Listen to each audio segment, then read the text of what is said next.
Buenas tardes.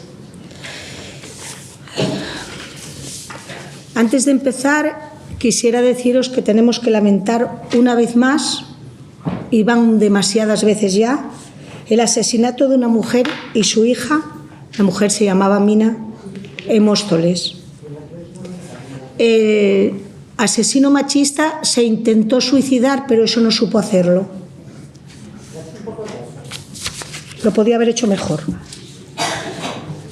Todos los años, después de que entregamos la Comadre de Oro, invitamos a que nos vengan a dar una conferencia aquella o aquellas, como es este caso, que fueron galardonadas con el premio.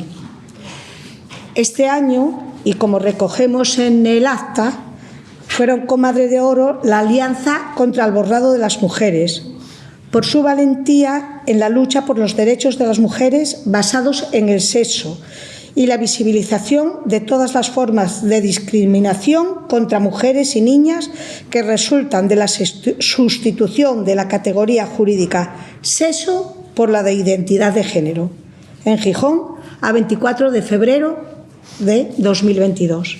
Y hoy, para hablarnos del trabajo de la Alianza contra el Borrado de las Mujeres, alianza a la que pertenece la tertulia feminista Les Comadres también, tenemos aquí a una de las mujeres que forman parte y que no había venido a recoger el premio, así que un placer conocerla en persona.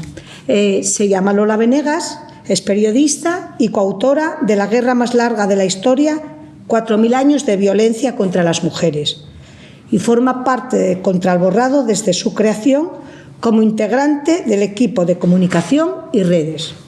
Así que para que nos dé tiempo a solventar todas las dudas que podamos tener con este tema tan controvertido del borrado de las mujeres en el anteproyecto de Ley Trans, le damos la palabra y al final pues charlaremos entre todas.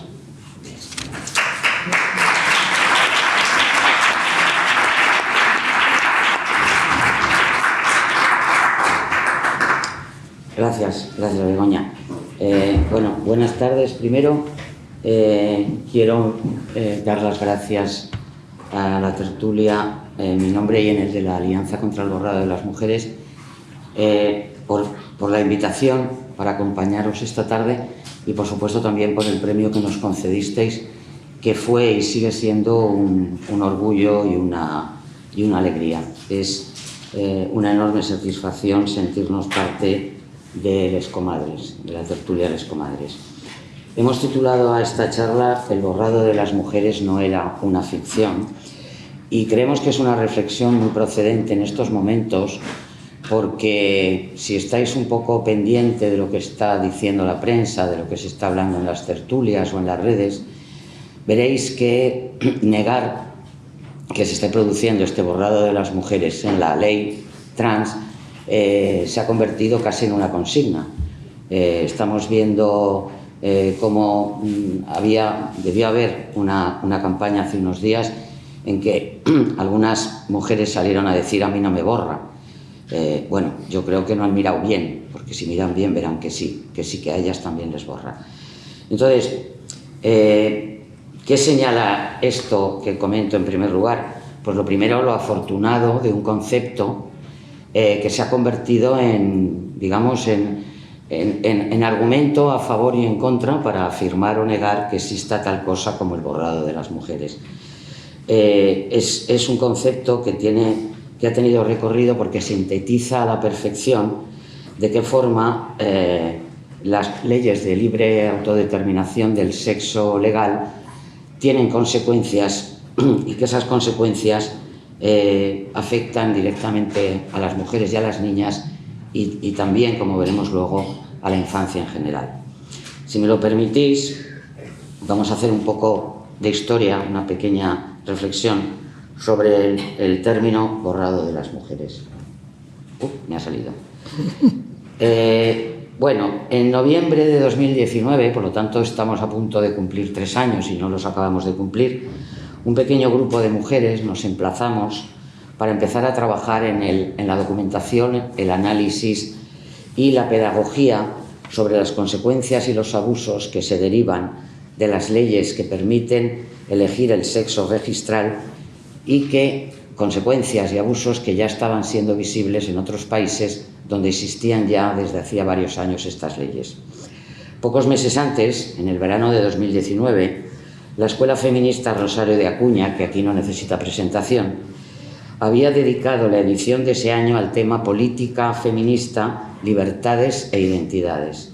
Amelia Valcárcel, Ángeles Álvarez, Alicia Millares, todas ellas, como sabéis, comadres de oro, y otras feministas señalaron los peligros y el significado real de permitir que sin otro requisito más allá que su voluntad, los varones pudieran autodeclararse mujeres. Pocos días más tarde, como quizá recordéis, la Dirección General de Igualdad de la Generalitat de Cataluña, que se ve que no tenía otra cosa mejor que hacer, interpuso una denuncia por presunto delito de odio contra las ponentes más conocidos de la Rosario de Acuña. Como era de esperar, aquella denuncia quedó en nada. Pero tanto las jornadas como esa denuncia abrieron a muchas los ojos sobre lo que estaba pasando y lo que podía llegar a pasar. ¿Qué queríamos poner de manifiesto cuando a finales del año 19 acuñamos el concepto borrado de las mujeres? Pues dicho de forma muy breve, nuestro objetivo era mostrar y demostrar que las leyes que permiten elegir el sexo legal borran la categoría jurídica sexo a favor de una inexistente identidad de género. Mostrar y demostrar que esas leyes borran a las mujeres y tienen una perversa incidencia en ámbitos tan diversos como el deporte, la estadística, los espacios seguros de las mujeres, las cuotas paritarias de representación política, la lengua, la salud, la educación o la infancia. Y para analizar y documentar esta incidencia, nos fijamos, como ya os comentaba, en lo que estaba pasando ya en otros países. Vimos, por ejemplo, que la sustitución de la categoría sexo por el género sentido estaba robando podios y medallas a las mujeres deportistas. Vimos que varones autodeterminados mujeres estaban participando en competiciones deportivas femeninas y usando sus ventajas biológicas para desplazar a las mujeres. Estas pantallas que os muestro pertenecen todas a la web de la Alianza contra el Borrado de las Mujeres, donde encontraríais, si tenéis la curiosidad de entrar, información exhaustiva sobre todo lo que hemos visto o vamos a ver y sobre muchas cosas más que se nos quedarán aquí en el tintero. Las categorías deportivas en base al sexo existen porque mujeres y hombres tienen obviamente diferencias anatómicas que producen una ventaja deportiva para los varones. Tienen mayor densidad ósea, mayor masa muscular, mayor capacidad pulmonar, extremidades más largas, mayor fuerza, mayor altura y envergadura promedio. Y estas ventajas competitivas no desaparecen ni siquiera tras años de hormonación. Es la huella de la testosterona que resulta indeleble para cualquier cuerpo masculino que se haya desarrollado con testosterona.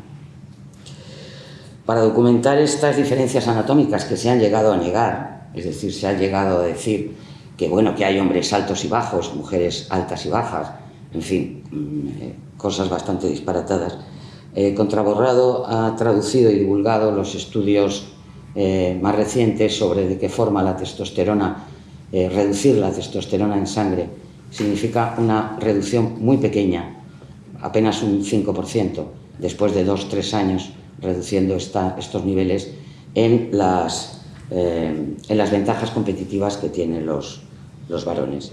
En la diapositiva veis a uno de estos casos, es un nadador, yo me niego a utilizar los femeninos según y dónde, es un nadador de la Universidad de Pensilvania.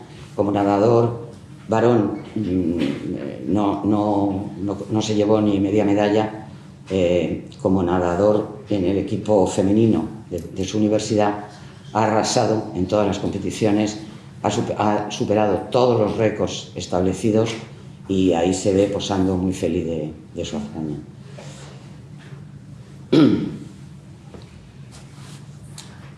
La web de Contraborrado ha documentado numerosos casos conocidos de ese intrusismo de varones autodeclarados mujeres en las competiciones deportivas femeninas. Hemos realizado campañas específicas en redes y en febrero de 2021 organizamos las primeras jornadas internacionales en defensa de las categorías deportivas femeninas. Participaron expertas de nuestro país, también de Inglaterra, de Canadá, de Alemania, y también contamos con el patrocinio y con la participación de varias federaciones nacionales. Hemos seguido de cerca, también, como veis en la diapositiva, editamos en su momento el librito titulado Juego Limpio para las Mujeres, donde recogemos toda la casuística en relación con este asunto y que hemos enviado, porque nuestra obsesión no es sacar papeles, sino que esos papeles lleguen a todas partes. Lo hemos enviado a la prensa, a las comisiones de Igualdad, Cultura y Deporte del Congreso, a numerosas deportistas en activo y a todas las federaciones deportivas nacionales. Hemos seguido de cerca las derivas del Comité Olímpico Internacional, que estableció primero unos niveles de testosterona X para que los varones pudieran competir contra mujeres.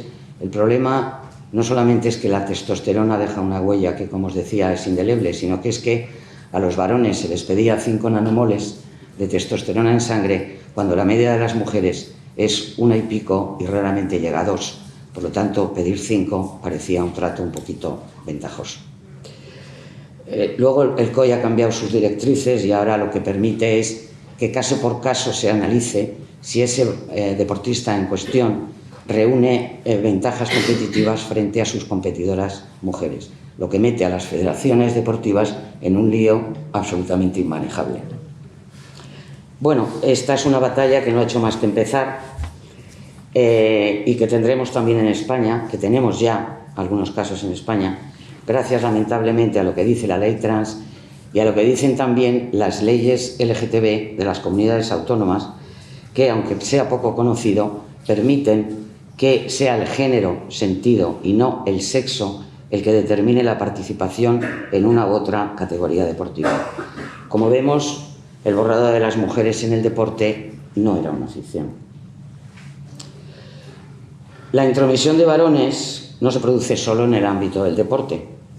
Una de las cuestiones que más llamó nuestra atención cuando empezamos a documentar el borrado de las mujeres fue la colonización de espacios seguros de las mujeres por varones que dicen sentirse mujeres. Baños, vestuarios, habitaciones hospitalarias, refugios para mujeres violadas, albergues para mujeres sin hogar. Están admitiendo a varones autodeclarados mujeres. Vimos que la defensa de los baños llamados de género neutro, es decir, unisex o mixtos, era una verdadera obsesión para el transactivismo. Vimos que grandes organizaciones como la poderosa Unión de Libertades Americana de Libertades Civiles y las más potentes fundaciones filantrópicas hacían del uso del baño de las mujeres por parte de varones una cuestión central de su agenda.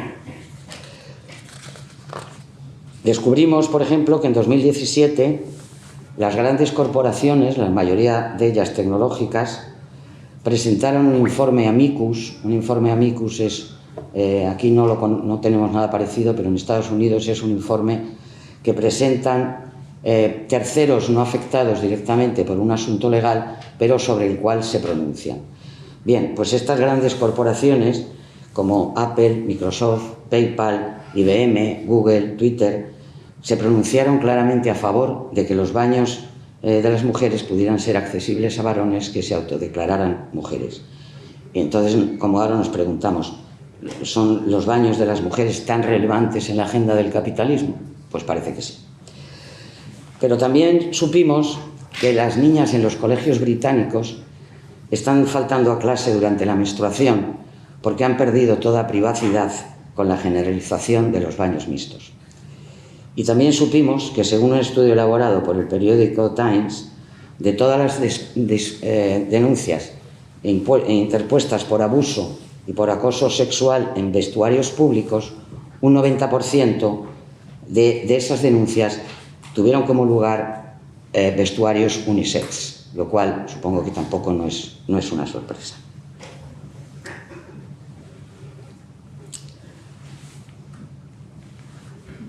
Descubrimos que mujeres encarceladas en prisiones de Estados Unidos y del Reino Unido están siendo violadas por varones autodeclarados mujeres.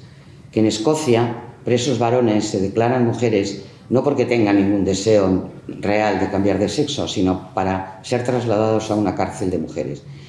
No se puede concluir que siempre sea con intenciones aviesas, pero lo que está claro es que las prisiones femeninas tienen unos regímenes de disciplina mucho más relajada que las prisiones masculinas, entre otras cosas porque las mujeres en las cárceles no están en la cárcel por los mismos delitos que están los varones.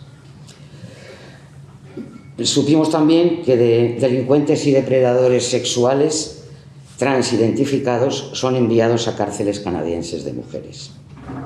Un exministro de Justicia del Reino Unido dijo en 2020 que durante su mandato, en los años 18 y 19, algunas funcionarias habían sido violadas por reclusos transgénero. Otro ejemplo, para que haya un poco de todos los espacios a los que nos estamos refiriendo. 9 mujeres sin hogar presentaron una demanda contra un albergue para mujeres sin techo en California porque habían tenido que ducharse con un hombre autodeclarado mujer que las había acosado sexualmente durante la ducha grupal obligatoria, grupal femenina, se entiende.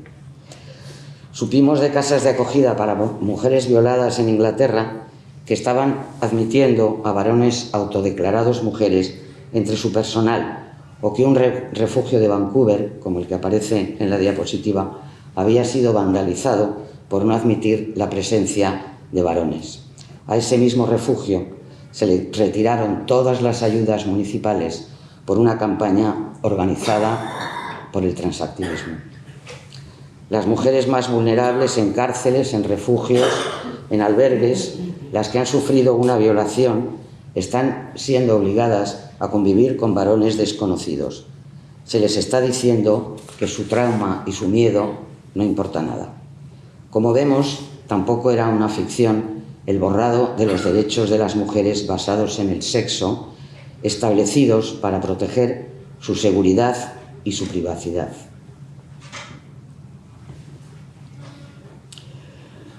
Hablamos también, en contraborrado, del borrado estadístico.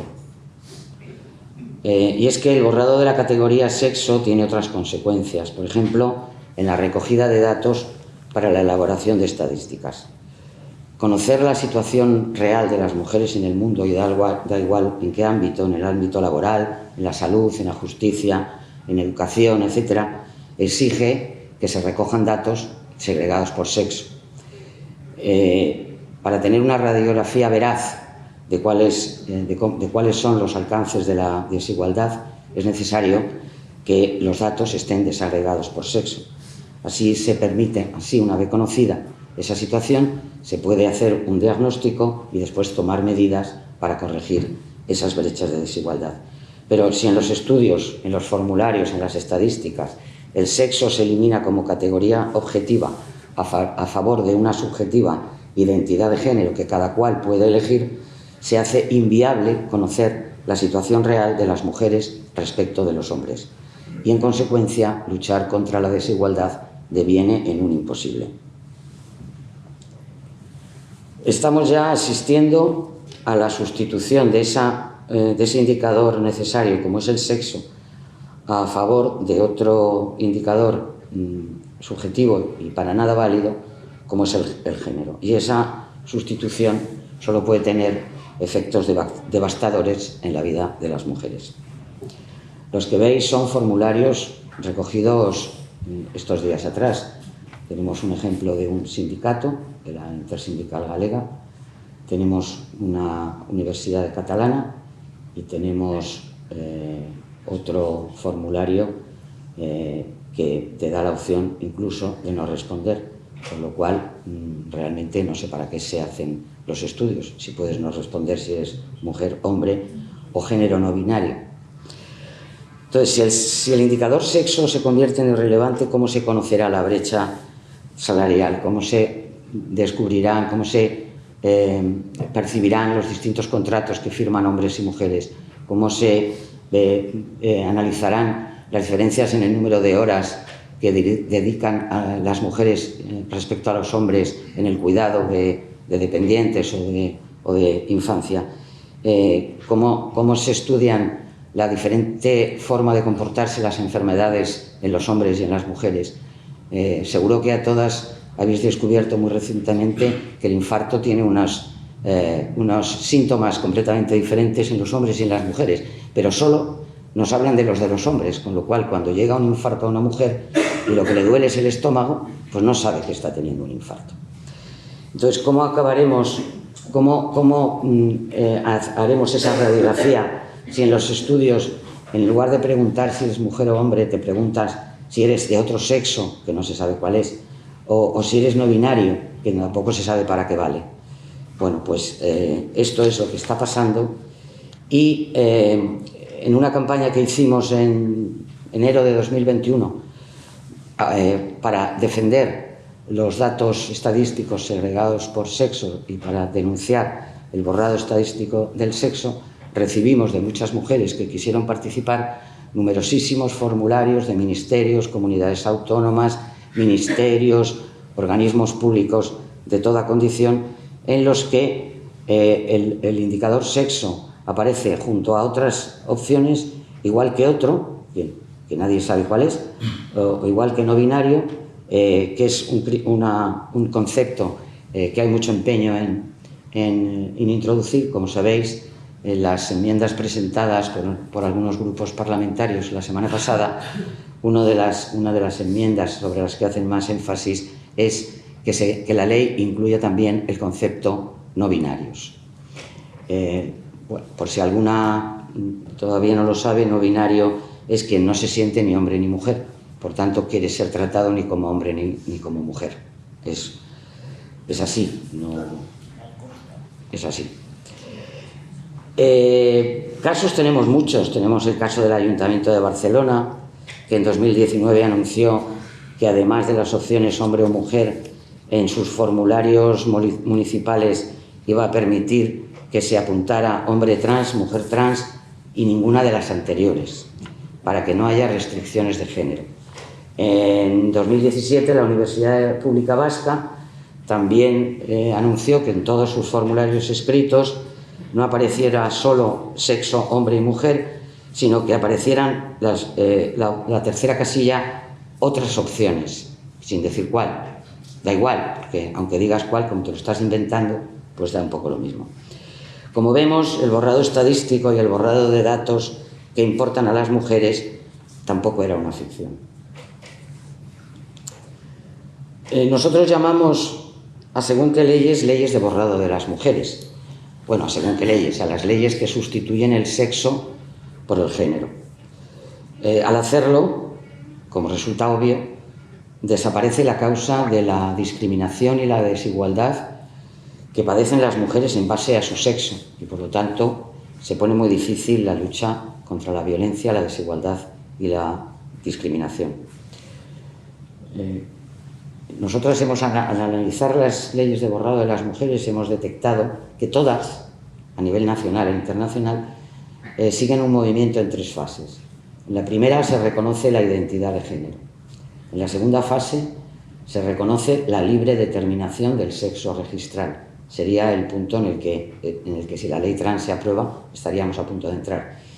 Y en la tercera fase directamente se elimina el sexo absolutamente como categoría jurídica.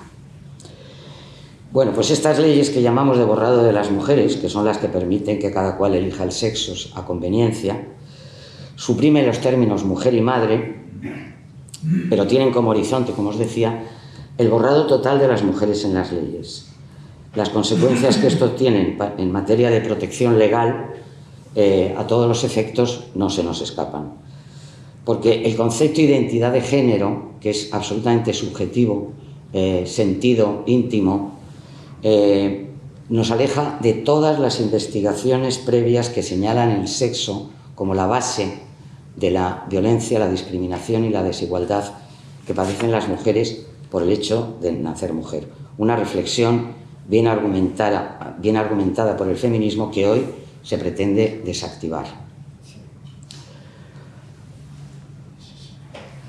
De los muchos análisis de leyes de borrado de las mujeres que ha realizado Contraborrado, bueno, hemos de decir que no ha habido ninguna ley nacional donde apareciera el concepto de identidad de género que no hayamos analizado. No solamente la ley trans en sus primeros borradores, como se ve en esta diapositiva, sino no solamente la última versión, presentando las que llamamos 24 enmiendas feministas para una ley justa que no vulnere derechos. Hemos estudiado también la ley Rodés, que permite la autodeterminación de género. Hemos estudiado también la ley de violencia machista catalana, que amplía las protecciones y las protecciones que establecen las leyes contra la violencia de género a varones, y hemos estudiado cualquier ley durante estos 3 años que pusiera en riesgo la categoría sexo con todas las implicaciones que esto conlleva. Al analizar estas leyes, automáticamente nos llevaban a hacer el análisis de todas la incidencia de estas leyes en ámbitos que ya se han mencionado aquí, como la estadística, el deporte, los espacios seguros, las cuotas paritarias, los contenidos educativos y la integridad y la salud de la infancia, tema en el que enseguida entraremos. En relación con la ley trans que está en el Congreso, por vía de urgencia, para que no haya tiempo ni ocasión de debatirla, hemos advertido que colisiona frontalmente con la Ley de Violencia de Género de 2004, contra la Ley de Igualdad de 2007 y contra la Ley Electoral. Todas son leyes orgánicas que van a ser, en mayor o menor parte, desactivadas por la ley llamada trans. Y como vemos, el borrado jurídico de las mujeres tampoco era una ficción. Este tema, que me interesa particularmente por periodista y por filóloga, refleja muy bien cuáles son los objetivos últimos que persiguen estas leyes. Porque para que todos estos ejercicios de borrado de las mujeres puedan imponerse socialmente, es imprescindible inventar, utilizar e imponer una leonengua específica de borrado de las mujeres. Sabemos que las palabras describen el mundo, pero también moldean el mundo. Como escribió Orwell, controlando el lenguaje puedes controlar el pensamiento. La palabra es el único vehículo de pensamiento del ser humano que, si se consigue influir y modificar a placer, puede guiar la conciencia de las personas, sus intereses y sus motivaciones. O como recuerda Estrella Montolío, experta en lenguaje, mediante el lenguaje se puede crear una realidad mental alternativa que neutralice la capacidad crítica y de disidencia de los ciudadanos. Y crear una realidad alternativa es precisamente el objetivo del transgenerismo queer. La neolengua queer construye un universo de ocultación del cuerpo de las mujeres, de las palabras que nombran a las mujeres y de los procesos biológicos exclusivos de las mujeres. Así que leemos personas gestantes, para no decir mujeres embarazadas, progenitor que figura como gestante, para no decir madre, personas menstruantes, poseedoras de vagina, poseedores de útero, y todo esto, para no decir mujeres, y para que no se ofendan los varones que ni pueden embarazarse, ni pueden gestar, ni pueden lactar, ni pueden menstruar, que también parece que es algo que tendría muchas ganas de hacer. Un inciso. Y todas estas palabras que nombras aparecen en el texto de la ley. No. Vale, no, para aclararlo. No. La ley trans habla de progenitor gestante y llama a la viuda cónyuge, supérstite, gestante, que no lo había más difícil. Seguro que hay unas cuantas supérstites por aquí. Yo misma. Cónyuge, el cónyuge que ha sobrevivido por lo de supérstite, y gestante, suponiendo que no todas las viudas han gestado, quiero decir. Yo misma.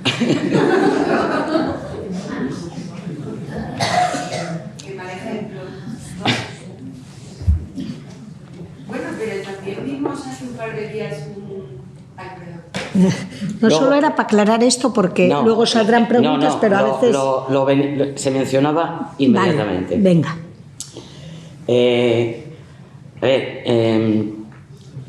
No lo dice la ley trans decía algunas otras cosas en los borradores iniciales que luego han tenido que quitar porque ya daba muchísimo cante. Se ha quedado solo progenitor gestante y la viuda, la pobre viuda, cónyuge, supérstite, gestante. Voy a escribirlo. Es lo único que se ha quedado. Pero bueno, ejemplos hay muchísimos. Por ejemplo, en Argentina, un diputado muy inspirado dijo que la palabra mujer embarazada era anacrónica. Mujer también, pero mujer embarazada más. ¿Por qué? Pues porque también pueden gestar otras identidades. Desde luego el diputado no tenía ni idea de qué va esto de gestar, porque no gestan las identidades, gestan las mujeres. También tenemos documentado cómo esta neolengua transgenerista que empieza en las leyes pasa después a las empresas, a los medios de comunicación, a las organizaciones internacionales e incluso a los sindicatos. Decía UGT en una guía sobre diversidad sexual y afectiva que no se debe hacer alusión al sexo. Es preferible usar progenitor en lugar de madre, según el sindicato, porque así se protege la diversidad familiar. Y al parecer también se protegen, por ejemplo, los vientres de alquiler mencionados en esa guía como gestación por sustitución. El Día de la Mujer de 2020, ONU Mujeres, nada menos que ONU Mujeres, dejó de escribir woman en inglés para crear un palabra que sustituye la E por una X. Según ellos es más inclusivo, lo que está seguro es que no incluye mujeres. Otras marcas como H&M ese mismo año, en sus campañas el Día Internacional de la Mujer, prefirieron utilizar ese woman con X y no con E. Aquí tenéis algunos ejemplos. Cuerpos menstruantes, de Lancet, antes una muy prestigiosa revista científica, antes de que el transgenerismo hiciera de las suyas, nos llama cuerpos con vaginas, y la Asociación de Familias Trans Euforia, que da charlas en los colegios, proyecta una diapositiva como esta, que dice que un cuerpo biológico de mujer puede tener aparato reproductor gestante o aparato reproductor inseminante. Ahí queda eso. Hace unos días conocimos una campaña del Ministerio de Sanidad, aquí, en España, sobre enfermedades de transmisión sexual para personas con vagina. Había unos vídeos dirigidos a las mujeres y unos dirigidos a los hombres. En las diapositivas para las mujeres se nos llama personas con vagina, en las diapositivas de los hombres no se les llama personas con pene, simplemente se dice el pene puede tener, pero no se atreven a decir personas con pene. Compañías que comercializan productos específicos para mujeres prefieren usar también personas con vagina. Por ejemplo, un fabricante de vibradores en sus anuncios más recientes no dice mujeres, dice personas con vagina. Incluso alguna marca de compresas ha sido atacada por el transgenerismo por ser sus envases demasiado femeninos. La mayoría no han hecho casos porque saben perfectamente quién es su público objetivo. Pero, sin embargo, la marca Always del gigante Procter & Gamble ha decidido eliminar toda referencia a las mujeres en sus envases de compresas. Teen Vogue, que es una revista para adolescentes, se refirió a las mujeres como no poseedoras de próstata, que es lo que pone en esa diapositiva. Anatomía de quienes no poseen próstata. Entonces las mujeres son las que no tienen algo. De nuevo, las incompletas. O la otra. O la otra.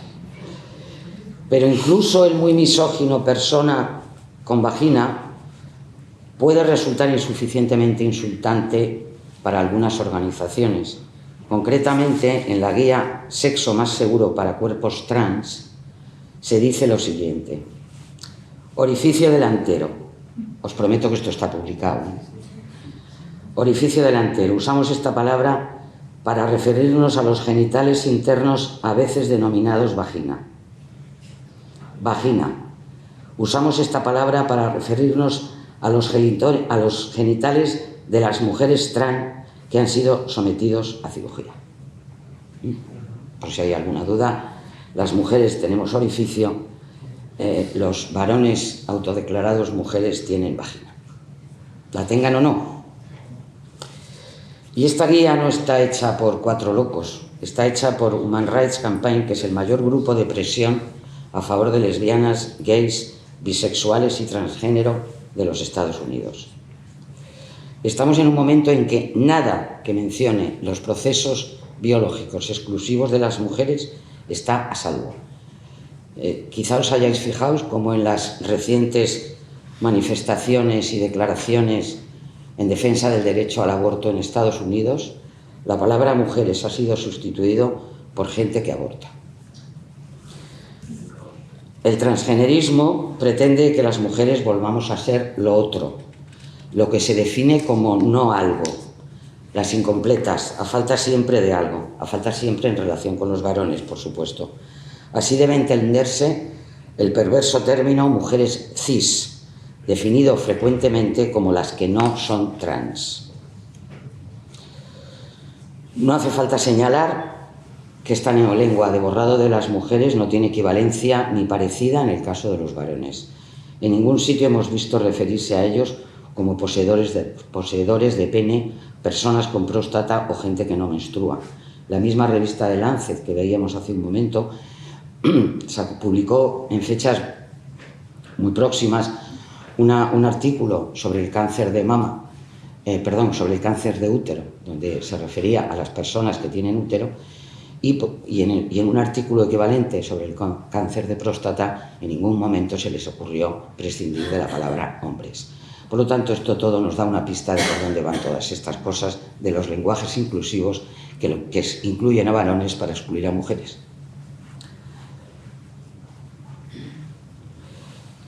Bueno, la educación ha sido uno de los ámbitos de mayor preocupación para la Alianza contra el borrado de las mujeres. Sabíamos que en algunos países, en particular Reino Unido, Estados Unidos o Canadá, el transactivismo llevaba años colándose en las escuelas para decirles a los menores que el sexo no es real, que no lo define la biología, que importa más el género sentido íntimamente por cada cual, y que si hay un desacuerdo entre su sexo, ellos dicen asignado al nacer como si fuera a voleo, y sus deseos de pertenencia a otro sexo, es porque han nacido en un cuerpo equivocado. Se está diciendo a menores que han nacido en un cuerpo equivocado y que para salir de esa situación tienen que modificar su cuerpo con medicación y con cirugías. Vimos que estos conceptos, que la inoculación de estos conceptos reaccionarios a científicos y sexistas está destrozando los principios de la educación en igualdad y la coeducación, y que este adoctrinamiento en las escuelas no puede ser ajeno al crecimiento exponencial de menores que se declaran transgénero. Al profundizar en este crecimiento, supimos que en Reino Unido, en solo una década, el número de niñas, en femenino, que quieren ser niños se había incrementado en un 4000%. Niñas sí, porque 7 de cada 10 casos de menores que quieren, o adolescentes que quieren dejar atrás su sexo, son niñas. ¿Pero qué pasaba en España? Pues algo muy parecido. Al poner la lupa en las leyes LGTB trans de las comunidades autónomas, que tienen, como sabéis, las competencias en materia educativa, aprobadas desde 2014 con la máxima discreción, el mayor sigilo, el nulo debate y el apoyo de todos los partidos, conocimos en detalle los protocolos educativos emanados de esas leyes LGTB trans. Son los protocolos educativos, porque no todas somos enseñantes, son a modo de instrucciones que reciben los centros para hacer frente, para gestionar una situación como puede ser el acoso escolar, el bullying y, en este caso que nos ocupa, la presencia de algún alumno o alumna que se autodeclare o autodiagnostique como trans. En estos momentos estamos finalizando un análisis exhaustivo de los 13 protocolos que existen en las comunidades autónomas. Hay algunos protocolos que no tienen, porque no tienen ley o porque teniendo ley todavía no tienen protocolo. Ya os podemos adelantar que sin conocimiento alguno de la sociedad en general y de las madres y padres en particular, los protocolos educativos autonómicos son un adoctrinamiento en toda regla en ideología transgenerista. Son un ataque frontal a la educación en igualdad y a la coeducación, una sarta de consignas que conducen a los menores a adoptar ideas delirantes sobre el sexo, sobre la biología o sobre cómo interpretar sus malestares adolescentes. Porque se está diciendo a niñas y a niños que si sus gustos, sus aficiones, sus juegos no se ajustan a los estereotipos sexistas de género, es porque en realidad son trans. Con una gravísima irresponsabilidad, los centros están promoviendo la llamada transición social de cualquier alumno trans identificado. Y no siempre, y esto también lo está revelando los análisis que están haciendo y testimonios de algunas madres, no siempre con el conocimiento de sus progenitores.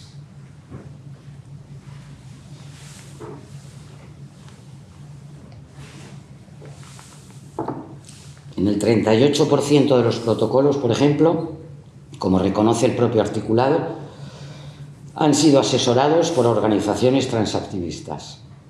Y el 62% de ellos se delega en estas asociaciones, que son esas que dicen los de los cuerpos equivocados, las charlas y los talleres de formación y sensibilización para alumnos, profesores, toda la comunidad educativa y para familias. En la diapositiva repetimos, por despiste, la diapositiva de Euforia, pero recogemos una muy interesante de Crisalis, que es una asociación española para familias con menores trans, que les dice a los menores: si tu familia no lo entiende, no lo acepta y no te permite ser tú misma, no te preocupes. Nosotres seremos tu familia hasta que ellos lo comprendan. Nos tienes a nosotros. Esto es una táctica de secta de libro. Es decir, si tu familia no te quiere, vente que nosotros somos tu familia. Deja tu familia y vente con nosotros. Esto es táctica de secta de libro, de manual. Como os decía, es legítimo pensar que estas charlas y estos talleres impartidos por activistas tengan alguna responsabilidad, probablemente mucha, en el crecimiento exponencial de la conocida como disforia de género de inicio rápido. ¿Qué es esto de la disforia de género de inicio rápido? Pues, a diferencia de la disforia de género clásica, que se suele dar en edades muy tempranas, se está asistiendo a un fenómeno reciente, que son adolescentes, en femenino, que de un día para otro se declaran, que dicen que no son chicas, que son chicos. Se ha dicho que el contagio social está siendo determinante en este tipo de disforia. Como os decía, afecta en 7 de cada 10 casos a chicas. Y se ha señalado también la influencia de las redes, de los foros. Los críos empiezan a consultar sobre estos temas, encuentran a adultos en YouTube que les asesoran sobre cómo hacer, que les dicen incluso qué decir y que les entrenan incluso para ver lo que tienen que decir si sus padres les llevan al psicólogo o al endocrino. Pero Esto empieza con la llamada transición social, es decir, el cambio del nombre, de los pronombres con los que quiero que me trates, el aspecto. Esto está promocionado directamente en el 100% de los protocolos. Los protocolos educativos dicen que si un menor se autodiagnostica como trans, automáticamente hay que cambiar la documentación del colegio, hay que comunicarlo a la comunidad educativa, hay que empezar a llamarle por el pronombre con el que se identifique, hay que dejarle utilizar, si existe, el uniforme que se corresponda con su sexo sentido, hay que dejarle utilizar los baños y los vestuarios que se correspondan con su género sentido, el deporte que se corresponda con su género sentido, etcétera, etcétera, etcétera. Pero la cuestión es que esta transición social, que se vende como algo inocuo, bueno, ¿qué más da, no? Que se llame Mariano o Vanessa, ¿qué más da? Pues sí da, porque ya hay estudios, entre ellos uno que ha encargado el gobierno británico para su uso por la sanidad pública británica, el NHS, donde se advierte que la transición social no es en absoluto inocua y que es la puerta de entrada para que los menores exijan después bloqueadores, hormonas cruzadas y cirugías irreversibles. Y esto es lo que sigue después de esa transición social. Pero también sabemos que si a los menores con disforia de género se les acompaña desde la psicología, sin reafirmarlos, sin decirles tienes toda la razón, si te sientes niña, eres niña, desisten en un 85% de los casos una vez que pasa la pubertad. El problema es que quienes ya reciben bloqueadores difícilmente seguirán otro camino, seguirán ya el camino que lleva a las hormonas, porque os recuerdo, los bloqueadores de la pubertad lo que hacen es detener el desarrollo de las características sexuales secundarias. Entonces, sabiendo esto del 85% de desistimiento en menores una vez pasada la pubertad, por cierto, el 15% restante serán adultos gays y lesbianas en su vida adulta. Tampoco se les va a dejar que lo sean. Por eso no se entienden las urgencias promovidas desde el transactivismo y amparadas por la ley trans para que cualquier menor que muestre disconformidad con los estereotipos asociados a su sexo se pueda autodiagnosticar como trans, iniciar la transición social y pasar luego a una medicación que no es, como os decía, ni inocua ni reversible. Los bloqueadores de la pubertad, aquí tenéis una infografía que realizó Contraborrado a partir de un estudio muy exhaustivo que recoge a su vez los resultados de otros 300 estudios sobre el tema que hablan de los efectos adversos de los probables, algunos son más ciertos que otros, de la supresión de la pubertad, porque lo que se está haciendo es suprimir la pubertad. Entonces, los bloqueadores se utilizaban para tratar, es una hormona que tiene un nombre más complicado pero se ha utilizado en casos muy excepcionales para menores con un desarrollo muy repentino y muy complicado, es decir, una cría que con 11 años de repente parece que tiene 16, se ha dado estos bloqueadores en entornos muy limitados y muy controlados para casos muy específicos. El problema es que se han convertido en el tratamiento por defecto de cualquier niño con disforia. Ese es el gravísimo problema. Entonces, oiréis, y si no lo habéis oído ya, que son inocuos y que son reversibles. Es mentira. Los bloqueadores detienen el desarrollo de las características sexuales secundarias y, como os decía, no han sido suficientemente estudiados, pero lo que sí se sabe es que afectan a la densidad ósea, al sistema cardiovascular, tiroides, cerebro, genitales, sistema reproductivo, sistema digestivo, tracto urinario, músculos, ojos y sistema inmunológico. El uso de estos bloqueadores por defecto para tratar la disforia ya ha despertado las alarmas en países como Suecia, Finlandia o Reino Unido, que empezaron antes que nosotros con esta distopía.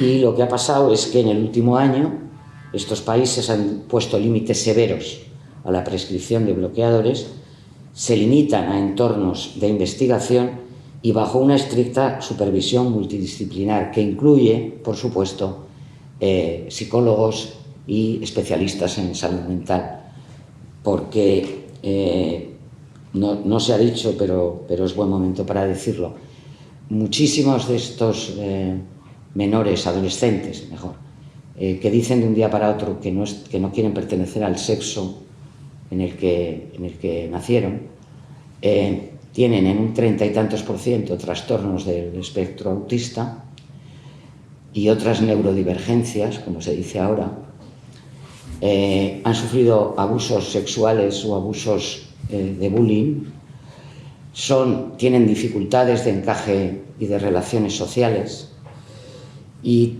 todos creen que todas estas malestares se van a resolver simplemente diciendo que ya no son niñas, que son niños. En una reciente presentación de una agrupación de familias con hijas e hijos autodiagnosticados como trans, contaban cómo una familia descubrió el caso de que su hija había sido violada y que su deseo de dejar de ser una chica para que no le volviera a pasar estaba detrás de su deseo de convertirse en un chico. Después de los bloqueadores, una vez que un niño ha detenido su desarrollo, que no se sabe de qué manera afecta al cerebro, porque la pubertad es una fase. Si la paras y dejas de tomar bloqueadores, no ha pasado nada. Bueno, seguramente ha pasado cosas, y han pasado cosas que no van a poderse recuperar. Pero es que además, después de los bloqueadores, lo que llegan son las hormonas de sexo cruzado, es decir, testosterona para chicas y estrógenos para chicos, y después, o de forma simultánea, y ahí tenéis un triste ejemplo en la diapositiva, las dobles mastectomías y otras cirugías irreversibles. La edad de esas niñas, en fin, no sabemos cuál es, pero desde luego no parecen ser adultas con capacidad suficiente para decidir si lo que han hecho les va a seguir valiendo toda su vida o si se van a arrepentir, como estamos ya viendo muchos casos no aquí, que no ha dado tiempo, pero sí en otros países de niñas que están destransicionando, niñas, chicas y chicos que están destransicionando, que están diciendo que les dirigieron demasiado deprisa a las hormonas y a las cirugías, que no les explicaron que su malestar podía estar relacionado con otras causas, que hay ejemplos documentados de chicas que en media hora, en una visita de media hora, le dieron ya la receta para el bloqueador, etcétera, etcétera, etcétera. Y porque quiero que nos quede claro, tenemos que volver a recordar que esta ideología misógina y sexista atrapa en mayor proporción a las chicas y a las adolescentes. Todo esto que acabamos de ver, el borrado de las mujeres en las leyes, la estadística, el deporte, la lengua, el borrado de los derechos de las mujeres basados en el sexo, viene de la mano de la ley trans y de las leyes LGTB de las comunidades autónomas, con las que pronto habrá que meterse y hablar a fondo de ellas. Contraborrado lo ha denunciado durante los últimos 3 años y entre todas seguiremos denunciándolo. Muchas gracias.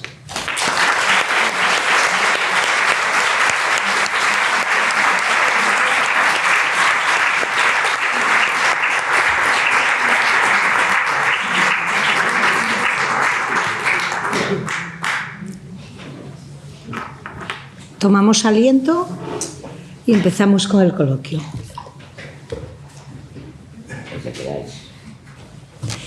Mientras tanto, vamos a amenizar esto. Esto que hoy estamos haciendo aquí, de hablar del anteproyecto de ley, porque la ley aquí en España todavía no está, quizá por eso todos los casos del deporte que nos mostraste y que están en la página de Contraborrado son en países donde la ley ya está vigente. ¿no? Un paréntesis. Dime, ¿ya tenemos? Sí, tenemos un jugador de fútbol que se llamaba Álvaro Palacios, que ahora se llama Alba Palacios, que está jugando en la categoría deportiva femenina, que no era gran cosa como jugador de equipos masculinos y que, claro, es el pichichi de la Liga Femenina de este año. Pues ya tenemos. Ya tenemos casos. ¿Por qué tenemos casos? Este jugador está en Madrid. La ley autonómica de Madrid le permite esto. Y todas las leyes de las comunidades autónomas, solo las primerísimas leyes, que ya dejarán de ser primerísimas para ser ultimísimas, porque las primeras leyes que se aprobaron autonómicas, la primera fue el País Vasco en 2012, la siguiente fue Andalucía en 2014. Como verás, no hace falta, aquí no hay ni izquierdas ni derechas, han ido todos los partidos políticos a defender estas leyes. En esas primerísimas leyes no se decía nada de que en el deporte femenino pudieran participar varones. En las siguientes, todas. Y las primeras leyes, el País Vasco está ahora reformando su ley de 2012, que se ha quedado obsoleta para el punto de vista de lo que pretenden estas leyes. Entonces está en marcha una ley nueva que ya cumple todas las expectativas del más exigente transactivista.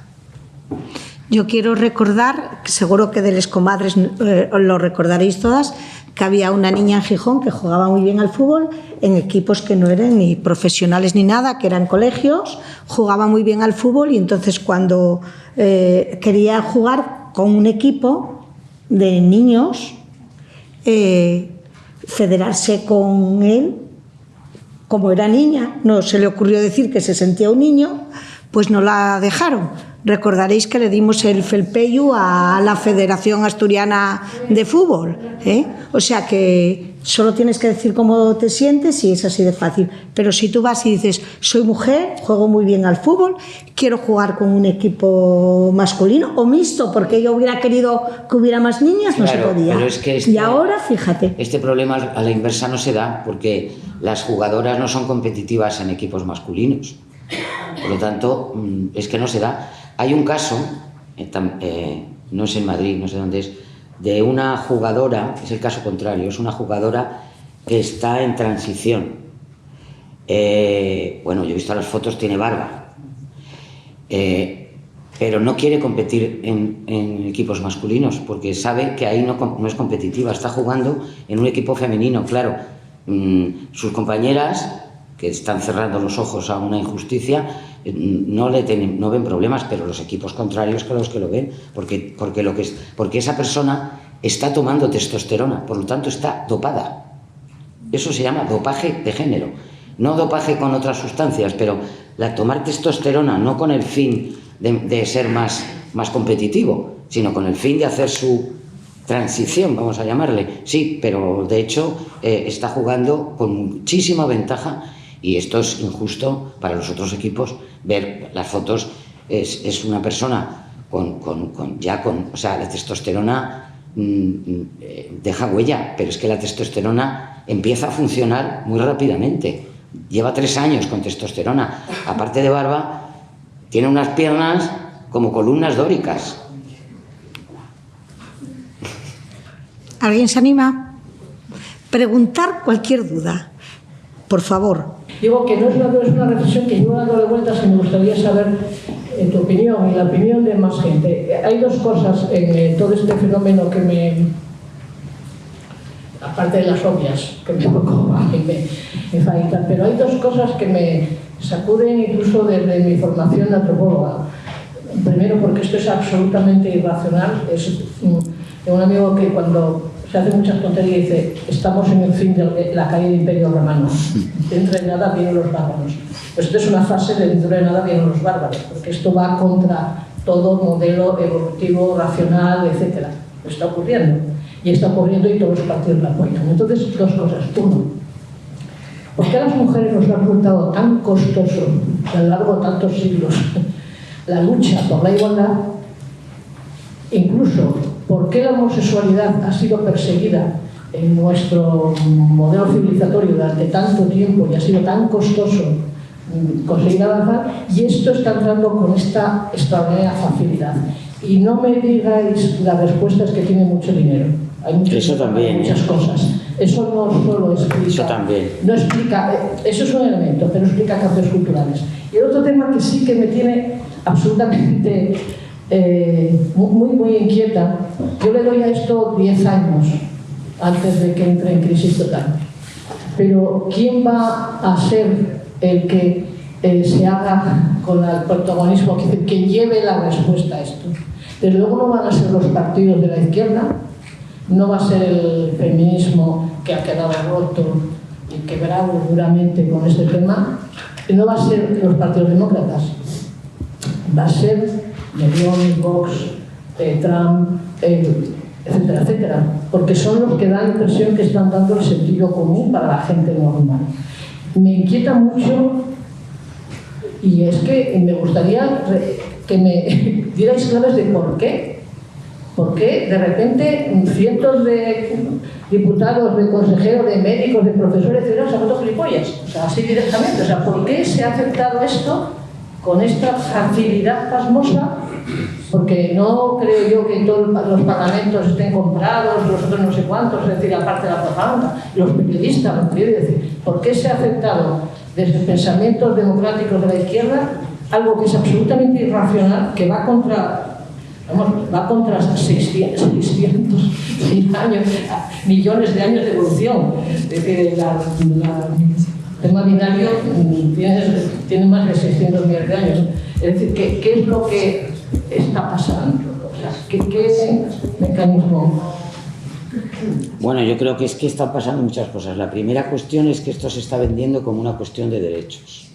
Y entonces es muy complicado decir no a... Estos son más derechos para un colectivo muy discriminado y muy vulnerable. Entonces, cuando se mete el concepto de derechos humanos, es muy complicado no decir sí a todo, porque a veces es que no tienen ni oportunidad ni tiempo. En segundo lugar, aunque se le puede dar la relevancia que tenga, pero desde luego, indudablemente, el dinero, la financiación de todo esto es crucial. O sea, nosotros hemos recogido trabajos de investigación sobre cómo se financia todo esto y realmente no estamos hablando estamos hablando de cantidades muy importantes y estamos hablando sobre todo de grandísimas organizaciones como la ACLU americana que os mencionaba antes y fundaciones filantrópicas con una gran trayectoria de financiación de proyectos que se vinculan con los derechos humanos, que están poniendo muchísimo dinero en todo esto. La cantidad de fundaciones y de qué manera se imbrican unas con otras para yo te doy dinero a ti y tú lo traspasas a estos o a otros tal. La Fundación Arcus, por ejemplo, no sé si se está viendo ahí, sí, es un entramado de financiación que además, cuidado, Arcus es propiedad de John Stryker, que es industria farmacéutica, industria médica. No perdamos de vista también este tipo de cosas, porque es que están ahí. No sé si puedo ampliar más, porque además es que yo con este ordenador soy un poco tórpida y seguro que me he ido. No, sí, ahí está. Volvió. Vale.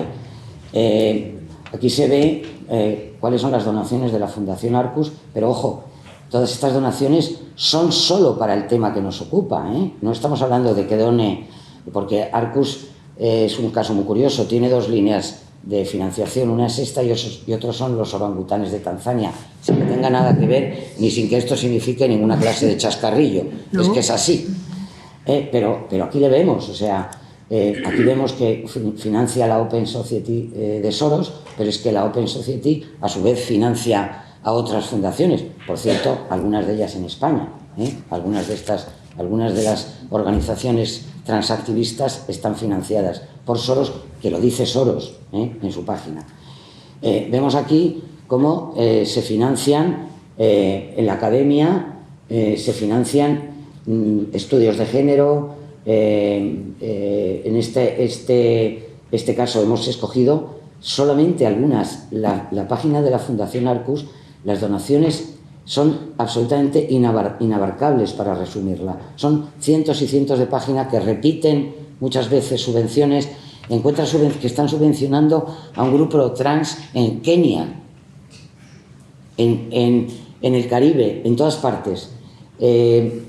Una muy buena parte de la financiación, y esto es importante, está en la columna litigios estratégicos y lobby legislativo. Es que mucho del dinero se va a que cambien las leyes, no por una vía de atajo. Es decir, si yo presento una demanda contra una universidad que no deja establecer baños mixtos, sino que los mantiene separados, puede venir una demanda de un despacho de abogados especializado, me lleva a los tribunales, eso se gana y eso ya crea jurisprudencia. Y eso ya se empieza a aplicar como jurisprudencia. Entonces, esta es una manera. El tema del dinero, a mí me parece fundamental, después de haber visto lo que he visto. Esta investigación la hice yo y me la conozco bien. Aquí hay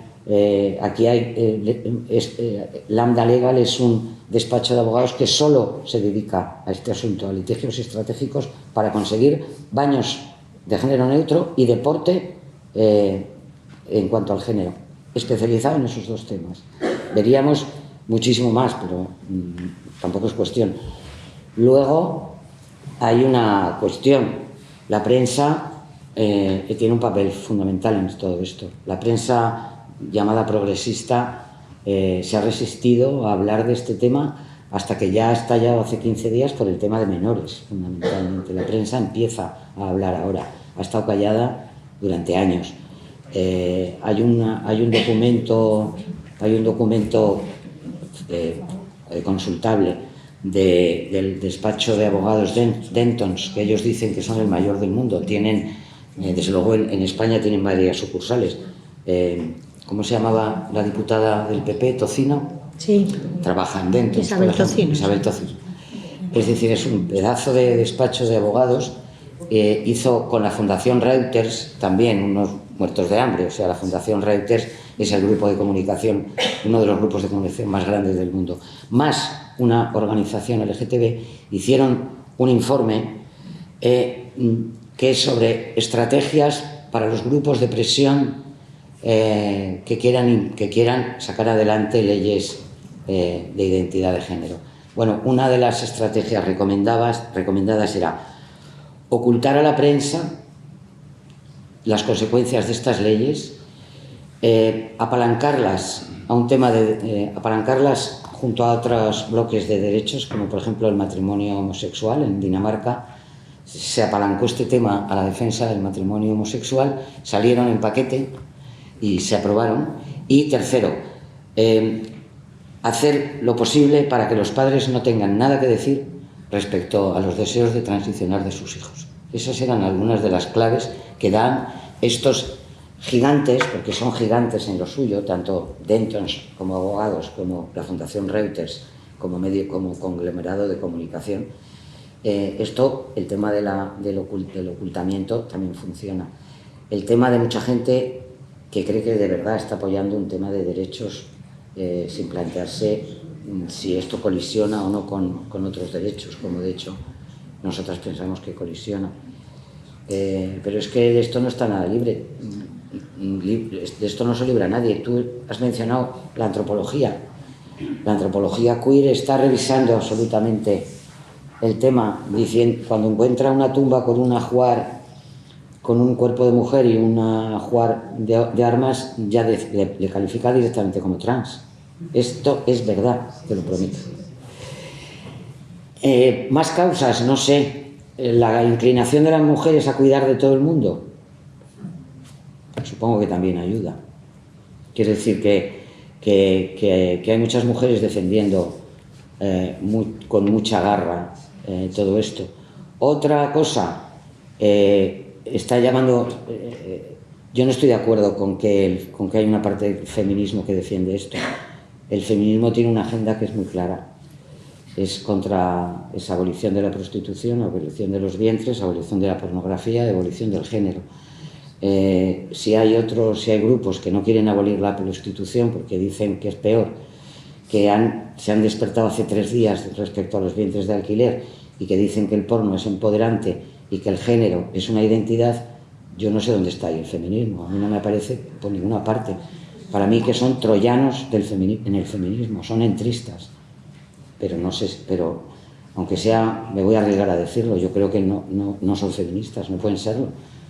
Si defienden la regulación de la prostitución y defienden que la prostitución hay a quien empodera y que el porno hay a quien empodera y que el género es una identidad y no un sistema de opresión, como dice el feminismo clarísimamente que es un sistema de opresión para someter a las mujeres y para mantenerlas sumisas y obedientes, si no dices nada que dice el feminismo, ¿por qué te tengo que llamar feminista? Digo. Ahí, a propósito de la financiación... A ver, Berta, al micro. Y lo tenemos ahí delante, a propósito de la financiación, distingo ahí arriba, distingo ahí arriba a ILGA y claro. a ILGA Europa. Claro. Entonces, ILGA también está financiada por Soros. ILGA Europa está financiada por la Comisión Europea, está financiada por el gobierno holandés. ¿Y qué es lo que defiende? Bueno, ¿qué es ILGA? ILGA es la federación de asociaciones LGTBI más importante a nivel mundial, eso para empezar, es potentísima, y que defiende el transgenerismo, el trabajo sexual, entre comillas, obviamente, y los vientres de alquiler. Y es hasta tal punto así que a veces no se distingue qué es ILGA y qué es el gobierno de determinados países o determinados organismos del gobierno de determinados países, como ocurrió recientemente en Cuba. Tú vas a mirar en ILGA Cuba y aparece el CNEXES, que es un organismo gubernamental, aparece como integrante de ILGA. Sí, y recordemos que hace poco se ha renovado el Código de las Familias, donde se han metido cosas como es, por ejemplo, el matrimonio homosexual, que muy bien, estupendo, medidas estupendas, pero aprovechando el paquete, meten también lo que llaman la gestación solidaria. Sí, mira. Toda esta gente está haciendo lobby, un lobby fuertísimo. Un lobby fuertísimo, así es. Palmira. Sí. ¿Cómo lo veo? ¿Cómo lo ve? ¿Sí? Bueno, yo daba la voz. No, quería sobre todo, al hilo de lo que decía Lola, de la aparición en la prensa, yo quería hacer un agradecimiento, que creo que se lo debemos, a las organizaciones pues como la de Madres, como FEMES, como a nuestra media cárcel, como Alicia, como muchas mujeres que ahora mismo estamos haciendo presión desde todos los puntos donde podemos para que se discuta esta ley en el Congreso. Entonces, creo que desde que hay esta movilización importante del feminismo, como siempre, y de las mujeres, pues la prensa también se está haciendo últimamente. Estos últimos días ha sido en cascada, desde que se pide reuniones con el presidente, desde que se piden pasar enmiendas con tranquilidad, que haya una discusión tranquila de la ley, que parece que había una prisa enorme, pero bueno, que las mujeres, quiero decir que ante tantos golpes y tanta decepción que tenemos, yo creo que también estamos fuertes, porque también en esta ocasión nos hemos vuelto a unir, a hablar de ello y ya nos da la caña. Y que, bueno, que estamos un poco bajas de moral, pero con las ideas muy fuertes en este sentido. No, bajas de moral, no. No. Yo sí. Ah, no. No, a ver, los planes los planes era que esta ley pasara sin pena ni gloria. Ese era el plan. Igual que han pasado todas las leyes de las comunidades autónomas, no se ha enterado nadie, ni siquiera que se aprobaban. Normalmente hay que reconocerlo, no nos enteramos mucho de cómo cuando se aprueban leyes. El plan para esta ley era que pasara sin pena ni gloria. Lo que hemos conseguido es armar el suficiente ruido para que estemos donde estamos. Estamos muy bien situadas. Bueno, pues estamos mejor que hace un año, sí, que no se hablaba nada, que parecía que esto era un camino de rosas, porque es lo que estaba previsto, porque además no solamente estaba previsto, estaba planificado. Es decir, si no sé, o sea, tengo que hablar de nuestro caso porque es el que me conozco, no puedo hablar de lo que no conozco. Nosotros hemos pedido reuniones a los ministros interesados, llevamos 3 años, cada X meses, venga, más, otra carta más, y venga. No nos han hecho ni caso. Partidos también les hemos pedido a todos. ¿Nos han recibido algunos? Sí. Los que hubiéramos querido, no. Pero si nos recibe el PP, nos vamos a hablar con el PP, no te quepa duda.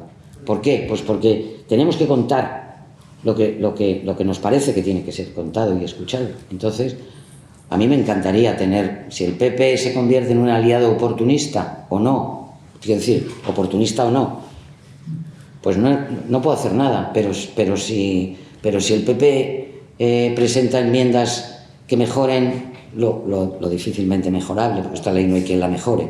¿Por qué no? Porque la base está torcida, que es la libre elección del sexo, esto no tiene arreglo. Pero si metes una enmienda que sea buena, pues bien metida está. Y si luego la llevan al Constitucional y lo tumba, como lo va a tumbar, pues será para muchas una pena que la tumbe el PP, seguro que sí, que será una pena.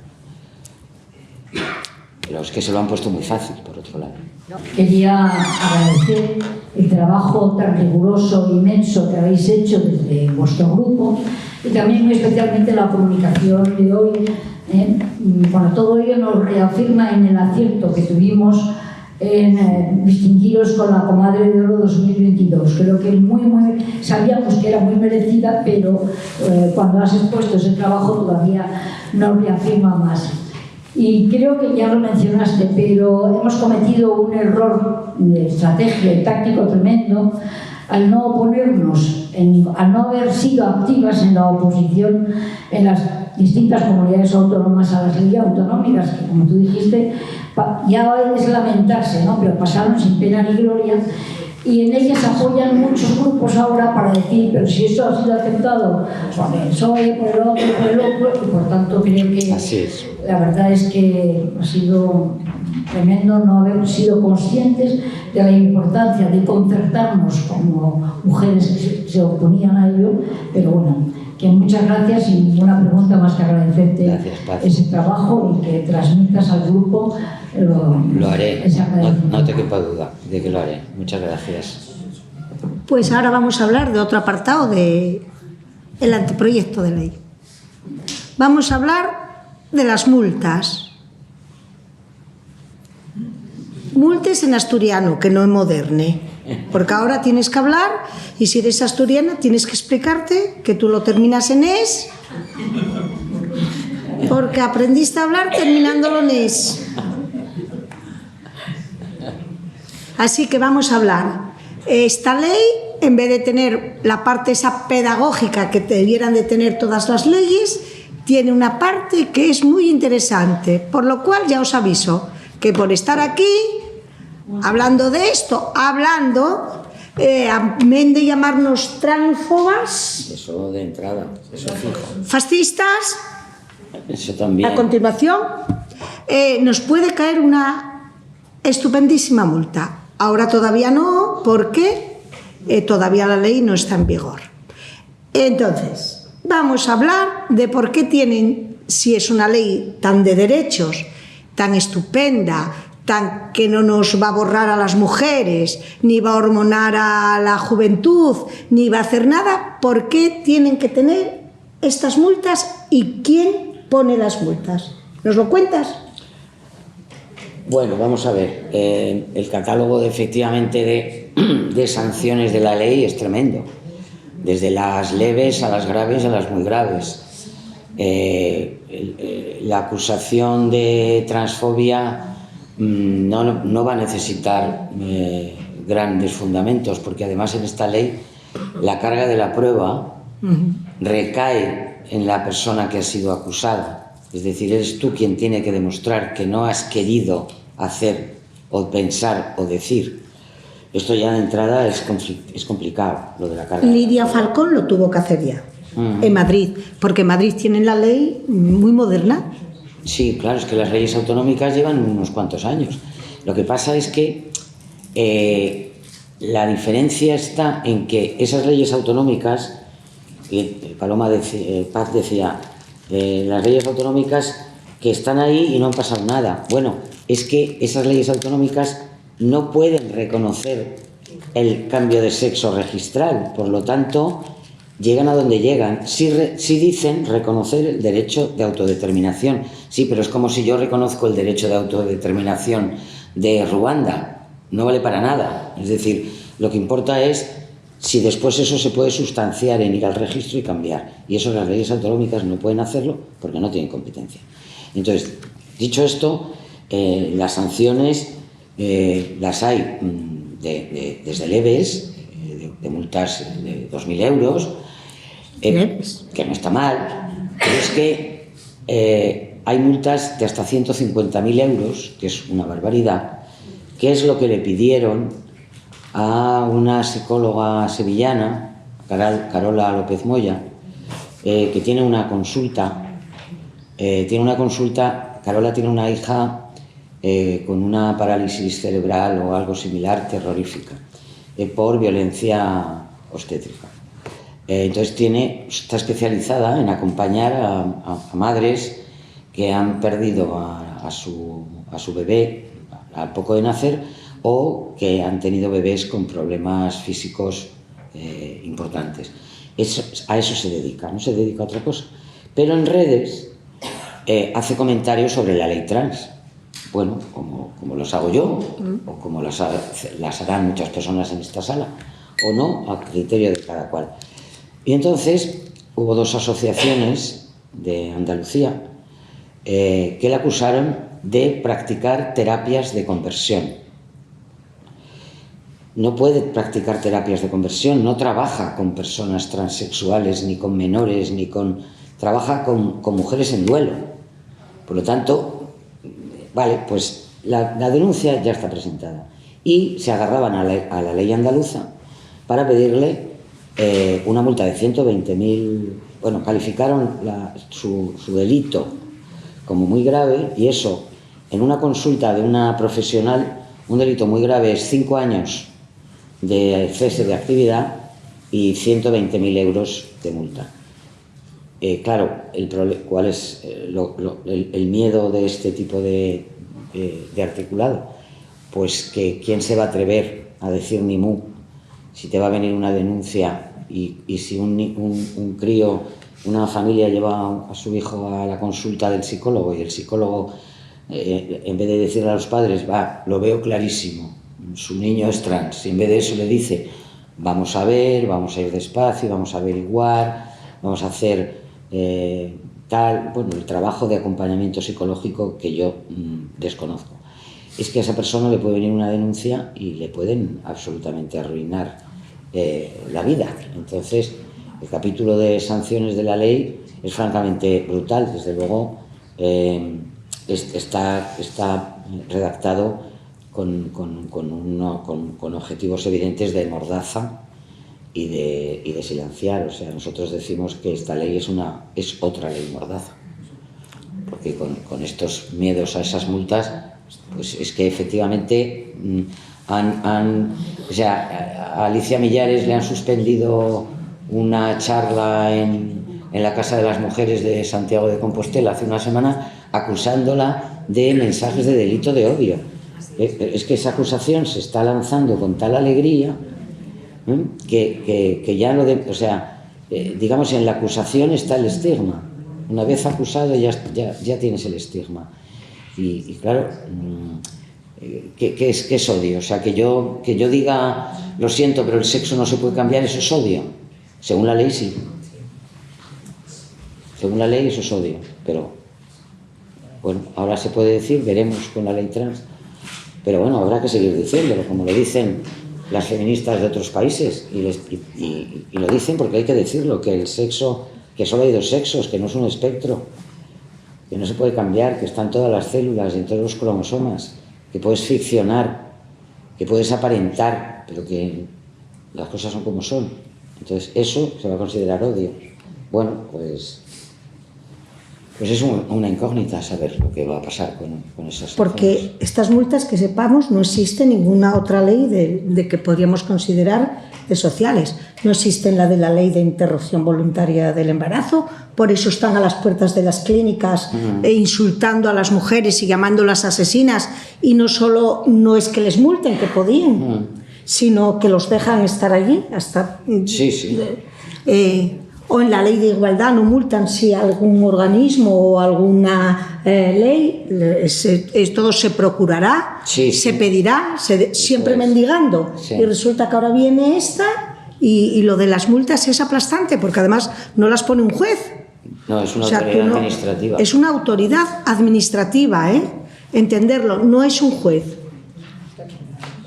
No vas a ir a reclamarla a un juzgado o lo que sea.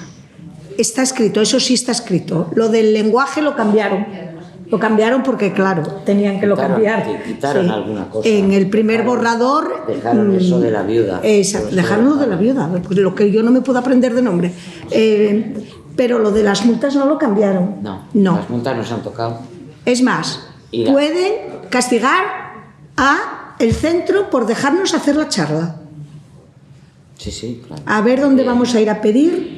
Vamos a tener que ir a la playa San Lorenzo a juntarnos para contarnos nuestras cosas. Ojo, que es verdad, no se trata de exagerar, es delito de odio todo lo que ellos consideren que es delito de odio. O sea, que si tú ves a alguien con aspecto masculino y dice que se llama Manuela y tú se te escapa llamarlo Manuel, pues lo estás odiando. Así es. Yo no sé cómo voy a hacer.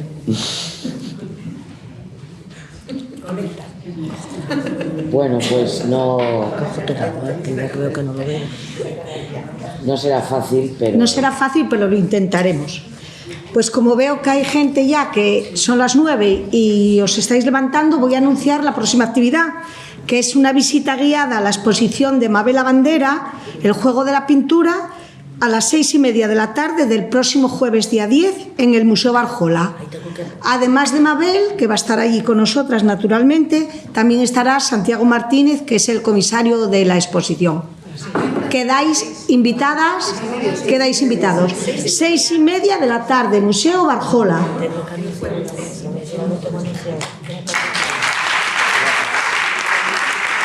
Y nos vemos en el cine.